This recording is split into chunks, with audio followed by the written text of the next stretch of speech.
नमस्कार। तो आज 4 जून है और आज की 3-4 बड़ी खबरें जो ईरान अमेरिका से निकलकर सामने आ रही है, बात आज उसी पर होगी।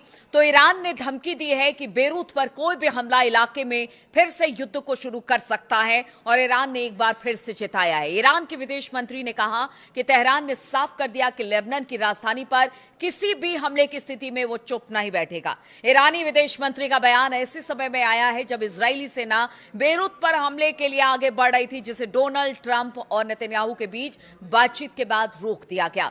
लेबनान के अल मायादीन टीवी से बात करते हुए आरक्षी ने बताया कि इजरायल ने जब बेरूत पर हमला करने की धमकी के बाद ईरान ने निर्णायक रुख अपनाया था। उन्होंने कहा कि तेहरान ने संभावित जवाबी हमले के लिए अपनी सेनाओं को पूरी तरह अलर्ट पर रखा हुआ था।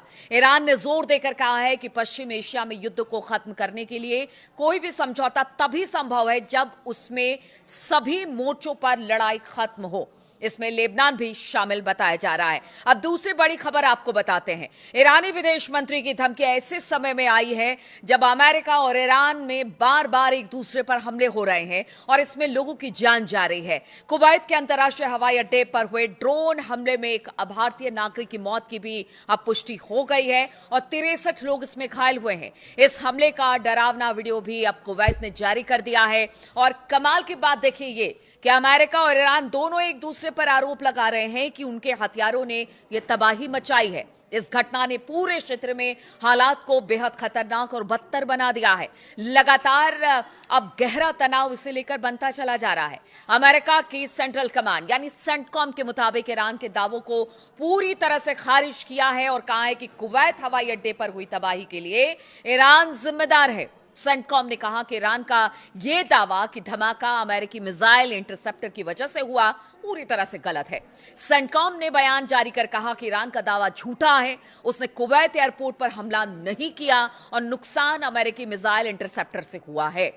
यानी कि अब दोनों एक दूसरे पर आरोप लगा रहे हैं कि कुवैत में जो हमला हुआ जिसमें कई नागरिक घायल हुए हैं उसमें दोनों में से किसी का हाथ नहीं है। ईरान के इस्लामिक रिवोल्यूशनरी गार्ड कॉर्प्स यानी आईआरजीसी ने भी आरोपों को खारिज कर दिया है। आईआरजीसी की माने तो उन्होंने कहा कि उसने हवाई अड्डे के नागरिक टर्मिनल को निशाना नहीं बनाया। ईरान के तस्नीम न्यूज एजेंसी के अनुसार आईआरजीसी ने कहा कि उनकी जांच में यह पाया गया कि उन्होंने हवाई अड्डे पर हमला नहीं किया बल्कि अमेरिकी पैट्रियट एयर डिफेंस मिसाइल लक्ष्य को रोकने में असफल होकर टर्मिनल से टकराई और फिर इससे जो नुकसान हुआ वो सबने देखा। क्योंकि जो वीडियो सामने आया है, कुवैत ने जो वीडियो जारी किया है उसमें एक बड़ा धमाका होता हुआ दिखाई दे रहा है और ईरान का कहना है कि ये अमेरिका की वजह से हुआ है। अब आपको बता दें कि इस हमले से हवाई अड्डों को भारी नुकसान हुआ है, उसे कुछ समय के लिए बंद करना पड़ा है। कुवैती अधिकारियों ने पुष्टि की है कि इस हमले में एक भारतीय नागरिक की मौत हुई है और 63 लोग घायल हुए हैं। यह हमला स्थानीय परिवहन व्यवस्था के लिए भी एक बड़ा झटका है। यानी जो आने जाने की दिक्कत जो होगी वो अलग, क्योंकि इसे थोड़े दिन के लिए बंद किया गया रिपेयर के लिए।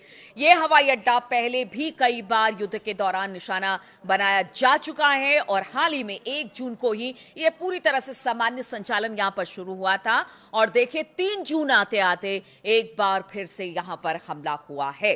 कुवैत के रक्षा मंत्रालय ने कहा कि हमले में 30 बैलिस्टिक मिसाइलें ड्रोन का इस्तेमाल किया गया। उसने इसे ईरान की भयानक आक्रामकता बताया है जिसमें हवाई अड्डे से इमारत को भारी नुकसान हुआ। ईरान ने कहा कि वो अमेरिका के ठिकानों पर अपने हमले इसलिए कर रहा है क्योंकि कुवैत और बहरीन ने अमेरिकी सेना को अपने इलाके का इस्तेमाल करने दिया। ईरान का आरोप है कि इन्हीं ठिकानों से उसके तेल टैंकर और केशरम द्वीप पर हमले किए गए हैं। एक और खबर इस बीच आ रही है कि देखिए जो उसका डिस्ट्रॉयर था अमेरिका का, उसको भी ईरान ने निशाना बनाया है और भारी नुकसान हुआ है। तो हमले के बीच में आप देख रहे हैं किस तरह से एक दूसरे पर आरोप प्रत्यारोप चल रहा है। यहां पर शांति वार्ता तो चल रही है लेकिन वो शांति वार्ता खटाई में पड़ती नजर आ रही है। बातचीत रुक गई है लेकिन बातचीत खत्म नहीं हुई है, ऐसा अब्बास अराक्ची ने भी कहा है। लेकिन युद्ध की स्थिति बनती दिखाई दे रही है। ईरान युद्ध के बीच राष्ट्रपति डोनाल्ड ट्रंप के लिए भी अब एक बड़ी खबर सामने आई है। ये तीसरी बड़ी खबर है। यहां पर अगर डोनाल्ड ट्रंप की बात की जाए तो उन्हें बड़ा राजनीतिक झटका लगा है। संसद के अंदर यानी कि अमेरिकी संसद के अंदर उनकी ही पार्टी के लोग अब बागी हो गए हैं। अमेरिका की प्रतिनिधि सभा हाउस ऑफ रिप्रेजेंटेटिव ने प्रस्ताव पास किया है जो अमेरिकी सैनिकों को ईरान युद्ध से वापस बुलाने की बात करता है। अभी के लिए भले ये कदम प्रतीकात्मक है, लेकिन इसमें ट्रंप की मुश्किलें बढ़ गई हैं। ट्रंप की अपनी पार्टी यानी कि रिपब्लिकन पार्टी के कुछ सांसद भी विपक्षी डेमोक्रेट्स के साथ नजर आए हैं। इससे संकेत मिलता है कि ट्रंप की युद्ध नीति पर अब सवाल उठ रहे हैं और ये सवाल अब से नहीं, जब से युद्ध शुरू हुए हैं तब से उठ रहे हैं। अमेरिकी प्रतिनिधि सभा ने बुधवार को एक प्रस्ताव पास किया जिसमें अमेरिकी सैनिकों को ईरान युद्ध से वापस बुलाने का आदेश दिया गया। ट्रंप की रिपब्लिकन पार्टी के जो 4 सांसद थे वो डेमोक्रेट्स के साथ मिलकर इस प्रस्ताव का समर्थन किया। यह प्रस्ताव 215 और 208 में पास हुआ और अब ये सीनेट में जाएगा, लेकिन अंत में इसे राष्ट्रपति के वीटो का सामना करना पड़ेगा, यानी कि ट्रंप के एक वोट से ये प्रस्ताव गिर जाएगा। लेकिन आप समझिए, अगर ये प्रस्ताव आया है तो मन में जरूर जो कांग्रेस है वहां की, उसके मन में यह जरूर है कि जो कर रहे हैं डोनाल्ड ट्रंप वो ठीक नहीं कर रहे हैं। डेमोक्रेट्स के विदेशी मामलों की समिति ने एक्स पर एक पोस्ट किया है और लिखा कि ये डोनाल्ड ट्रंप को अमेरिकी जनता की तरफ से एक साफ और जोरदार संदेश है कि अब ईरान में उनकी बहुत अलोकप्रिय और गैर कानूनी युद्ध को खत्म करने का समय आ गया है। यानी कि अब अमेरिका और खासतौर पर डोनाल्ड ट्रंप को ये जो लड़ाई है ईरान के खिलाफ उन्होंने छेड़ रखी है उसे बंद करना पड़ेगा। देखिए, जैसे जैसे नवंबर के जो मिड टर्म चुनाव है वो नजदीक आ रहे हैं, ट्रंप की राजनीतिक परेशानी बढ़ती नजर आ रही है। इसलिए ट्रंप है कि वो किसी फैसले पर पहुंच ही नहीं पा रहे हैं। बातचीत की बात करते हैं लेकिन दूसरी तरफ से हमला भी करते हैं, लेकिन ये उनके लिए परेशानी का सबब है। किसी भी अमेरिकी सरकार को जंग शुरू करने के 60 दिन के भीतर भीतर संसद की मंजूरी लेनी होती है, लेकिन ट्रंप की बात की जाए तो ट्रंप सरकार यही काम नहीं कर रही है। उनका कहना है कि ईरान के खिलाफ युद्ध तो पहले खत्म हो चुका है, जबकि सच्चाई यह है कि दोनों पक्षों के बीच अभी भी हमले हो रहे हैं और शांति वार्ता में कोई बड़ी प्रगति दिखाई नहीं दे रही है। यानी जस की तस स्थिति बनी हुई है, बातचीत आगे नहीं बढ़ रही है। लेकिन अमेरिका है कि कह रहा है कि युद्ध खत्म हो गया। युद्ध कैसे खत्म हो गया? रोजाना हमले हो रहे हैं, अमेरिका के डिस्ट्रॉयर को निशाना बनाया गया है, इधर उसके बेसिस को निशाना बनाया जाता है, उधर अमेरिका कहता है कि उनकी तरफ ईरान का जहाज आ रहा था, वो हमले कर रहे हैं। तो इसको क्या माना जाए? अब देखिए, अमेरिकी हमलों से पहले अब बात करते हैं चौथी बड़ी खबर की। तो ये सब तो अपनी जगह स्थितियां अभी भी बिगड़ी हुई हैं, लेकिन खबर ये आ रही है कि अमेरिकी हमलों में पहले दिन जान गंवाने वाले ईरान के पूर्व supreme leader Ayatollah Ali Khamenei के लिए 3 दिन के अंतिम संस्कार का कार्यक्रम अब उसकी घोषणा कर दी गई है।